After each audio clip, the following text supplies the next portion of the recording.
आज हम दिल्ली सल्तनत के बलवन शासक के बारे में जानेंगे। कल हमने बैराम शाह, मजूद शाह और रजिया सुल्तान के बारे में पढ़ा। तो आज हम दिल्ली सल्तनत का सबसे इम्पोर्टेंट शासक उसके बारे में पढ़ेंगे।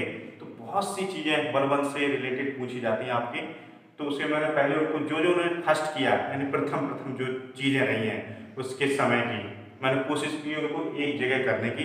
तो पहले मैं उस हिसाब से आपको बता देता हूँ ये कि बलवन का जो शासन किया उसने वो 1265 से 87 यानी 22 साल तक इसने शासन किया। अब ये प्रथम व्यक्ति था जिसने क्या धारण की थी, जिली-इल्लाह की उपाधि धारण की थी। इसका मतलब होता है ईश्वर का प्रतिबिंब या ईश्वर की छाया ली, और इसे नियामती खुदाई भी कहा जाता है।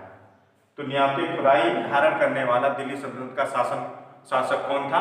तो बलवन था। राजाओं के दैवीय अधिकार के सिद्धांत को मानने वाला प्रथम शासक कौन था? बलवन था। ठीक ऐसे सर्वप्रथम ईरानी त्योहार नौरोज को बनाने वाला, नौरोज जो त्योहार होता था उसको मनाने वाला पहला शासक कौन था? बलवन था। ऐसे ईरानी प्रथाओं को अपनाने वाला प्रथम शासक जो सिजदा एवं पैबोश ये थे प्रथा, ईरानी प्रथा थी यानी फारस की कह सकते प्रथा थी। फारसी रीति रिवाजों को, वहां के कल्चर को एडेप्ट करने वाला कौन था? आपका बलवन शासक था। और अपने पौत्रों के नाम फारस के सम्राट के समान रखने वाला भी पहला शासक बलवन ही था। ऐसे दिल्ली सल्तनत में उलगू खां की उपाधि धारण करने वाला पहला शासक, प्रथम शासक कौन था? बलवन था आपका। नगर पेंशन की शुरुआत करने वाला भी कौन था? आपका बलवन शासक था। तुर्कान चहलगामी जो कि इल्तुतमिश ने बनाया था, इस संगठन 40 गुलामों का जो संगठन था, तुर्कान चहलगामी को समाप्त करने वाला भी प्रथम शासक से जगह जो इसी ने समाप्त किया। उसके बाद ये तुर्कान चहलगामी में खत्म हो गया था। तो शासक कौन था? बलवन था, जिसने 40 गुलामों के जो संगठन था उसको समाप्त कर दिया था। और क्यों किया था? उसके पीछे कारण था कि वो ये इसी संगठन का एक सदस्य था। तो वो जान रहा था कि जो 40 गुलाम है इस संगठन में, तुर्कान चहलगामी में, उनकी पावर को वो समझ गया था कि आगे चल के ये मेरे प्रशासन में इनकी बहुत ज्यादा दखलंदाजी रहती थी। तो वो उनके पावर्स को समझता था, इसलिए उसने संगठन ही खत्म कर दिया बलवन ने। ठीक है। गुप्तचर विभाग की भी स्थापना करने वाला पहला शासक था बलवन आपका। लॉ एवं रक्त नीति को भी का पालन करने वाला, ब्रेड एंड आयरन पॉलिसी को मानने वाला पहला शासक था बलवन। ख्वाजा एक अधिकारी होता था, ख्वाजा नामक अधिकारी की नियुक्ति करने वाला भी पहला शासक कौन था? आपका बलवन ही था। सिक्कों पे खलीफा का नाम अंकित खुदवाने वाला ये शासक पहला था। इससे पहले सिक्कों पे टकसाल का नाम लिखवाने की प्रथा का किसने शुरुआत की थी? इल्तुतमिश की थी। लेकिन खलीफा का नाम खुदवाने वाला पहला शासक कौन था? आपका बलवन था। सही रूपों में मेहराबों का प्रयोग, ये भी क्वेश्चन आता है। मेहराबों की शुरुआत तो हुई थी इल्तुतमिश के समय से, लेकिन सही रूपों से उसको प्रतिपादित करने वाला कौन था शासक? आपका बलवन था। राजत्व के सिद्धांत का, प्रशासकीय सिद्धांतों का संकलन बसया इसी के समय संगठित हुई थी।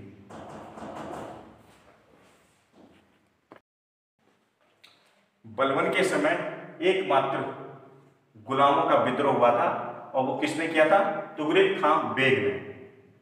और इसको किसने पकड़ा था? मलिक मुकद्दर ने। इसलिए बलवन ने किसकी उपाधि दी थी? इसे तुगरिक कुश की उपाधि दी थी। अब बंगाल क्या था? बंगाल में विद्रोह हो रहे थे, इसलिए बंगाल की जो राजधानी थी लखनौती, इसको विद्रोह का नगर भी कहा जाता था बलवन के समय में।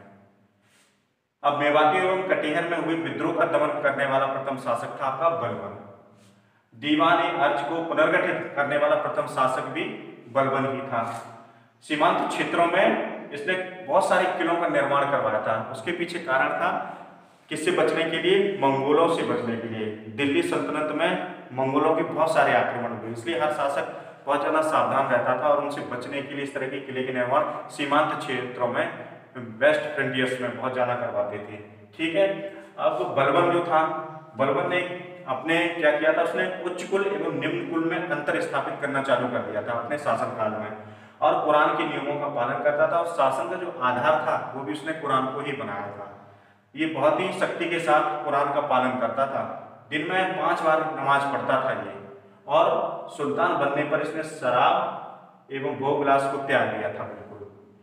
अब इसके दरबार में कौन कौन था? तो दरबार में इसके अमीर खुसरो और अमीर हसन 2 लेखक रहते थे। अमीर खुसरो के बारे में कहा जाता है कि उसने 8 सुल्तानों का कार्यकाल देखा था। अफगान सैनिक नियुक्त भी करने लगा था बलबन अपने प्रशासन में। अपने पुत्र मोहम्मद को इसने शहीद की उपाधि दी थी।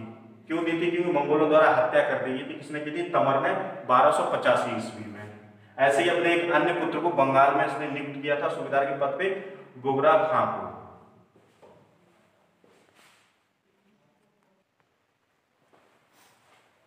बलबन के दरबार में ज्योतिष एवं चिकित्सक भी निवास करते थे।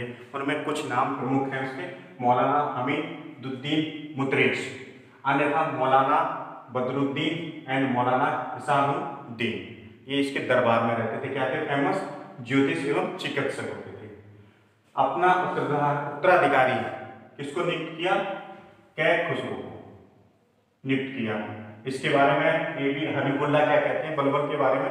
बलबन के शासनकाल को सुदृढ़ता का युग कहते हुए उसके लिए कंसोलिडेशन ये शब्द यूज करते हैं। कौन? A B Habibullah. बंगाल अभियान में असफल 2 अमीरों को मृत्यु दंड दिया था इसने। एक का नाम था मलिक तरही और दूसरे का अमीर खुसरो। ऐसे ही अपने भतीजे को विष देकर मार दिया था जिसका नाम था शेर खां। अभी किसके लिए जाना जाता है? विदेशों में मुस्लिम संस्कृति के संरक्षक के रूप में पर्याप्त ख्याति मिली थी बलबन को।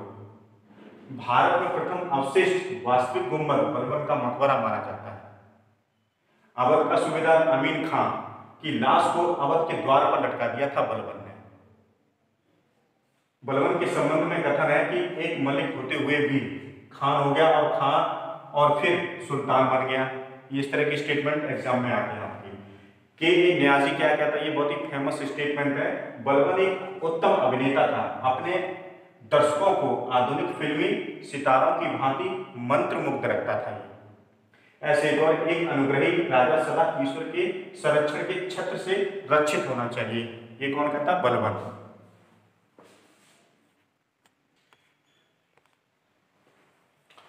बलबन के बाद सत्ता किसके पास आ गई? देखा जाए तो कैक खुसरो को बनाया था बलबन ने अपना उत्तराधिकारी, लेकिन उसको कैसे हटा दिया गया था?